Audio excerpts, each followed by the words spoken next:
धुआं देखिए, घर में दो वस्तुओं का नाद होते रहना चाहिए। अगर नकारात्मक ऊर्जाएं नष्ट करनी है तो कोई टोना नहीं है, कोई टोटका नहीं है, कोई तंत्र नहीं है, कुछ नहीं। दो स्वर आपके घर में सुबह शाम होते रहने चाहिए।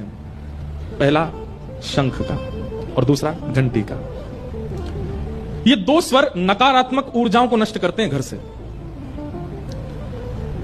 ऐसा कहते हैं जिस घर के बालकों की निद्रा शंखनाद से खुलती है, माताजी पिताजी स्नान ध्यान करके नीचे से शंखनाद करें और शंख ध्वनि पूरे घर में गूंजनी चाहिए। कई लोग क्या करते हैं, केवल मंदिर में शंख बजाते हैं, नहीं, बीच आंगन में खड़े होकर शंख बजाना चाहिए। पूरे घर के कोने कोने तक उसकी ध्वनि जानी चाहिए।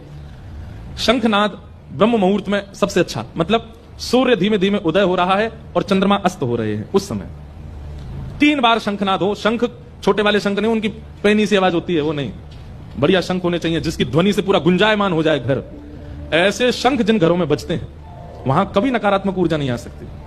कई बार ऐसा होता है कि आप किसी घर में जाते हैं, हमारा तो काम ही पड़ता है लोगों के, अब तो हमने बहुत बंद कर दिया जाना, जाते ही नहीं। पर कई बार ऐसा होता है कि किसी के घर में जाते हैं और जब जाकर के निकलते हैं ना, सारे विचार सारी भावनाएं सब नष्ट हो जाती हैं। पता चल जाता है कि यहां नकारात्मक ऊर्जा थी। कहीं कहीं हम संकेत कराते हैं, अब तो जाना बंद कर दिया घर में, कहीं नहीं जाते हम, बहुत कम बोल देते हैं कि आप शंख बजाया करो घर में। अब उसके लिए कुछ कर रहे हैं, कुछ नहीं करना है, शंख रखिए घर में और नित्य उसका स्वर निकालिए। और फिर क्या करना है सुनिए, शंख वादन करना है। फिर जब आपके बालक नहा धो के आ जाते हो, स्कूल जाने के लिए तैयार होते हो, छोटी अवस्था में, बड़े नहीं छोटे छोटे, उनके गाल से शंख स्पर्श कराया। पस्पर्श वालम कृपया कपोलो, भागवत जी कहती हैं, उनके गाल से शंख स्पर्श कराया करो, मुंह से नहीं। जब ध्रुव जी छोटे से थे, भगवान प्रकट हुए, भगवान ने कहा ध्रुव हम तुम्हारे सामने इतनी देर से खड़े, तुम कुछ बोलते क्यों नहीं? ध्रुव जी बोले मैं तो 4 वर्ष का बालक हूं, मुझे तो बोलना ही नहीं आता, मैं क्या बोलूं?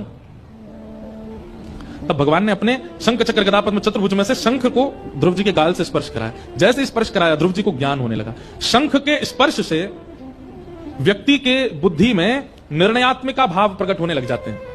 जैसे बच्चे हैं, अब सुबह जाते हैं स्कूल, अब स्कूल में किससे मित्रता करनी है, किसके साथ खाना खाना, किसके साथ बैठना, ये सब भी एक उसके जीवन का परिवर्तन करते हैं। शंख क्या करता है, केवल सद व्यक्ति से ही आपको जोड़ेगा। शंख का स्पर्श इतना पॉजिटिव होता है, अगर व्यक्ति नित्य स्पर्श करता है शंख का, नित्य वादन करता है शंख का, शंख आपकी बुद्धि को, आपके तन को सकारात्मक ही दिखाने लगता है। आप फिर उसी से मिलोगे जो अच्छा है, जो आपका गलत अनहित करता हो, शंख उससे दूर रखेगा आपको।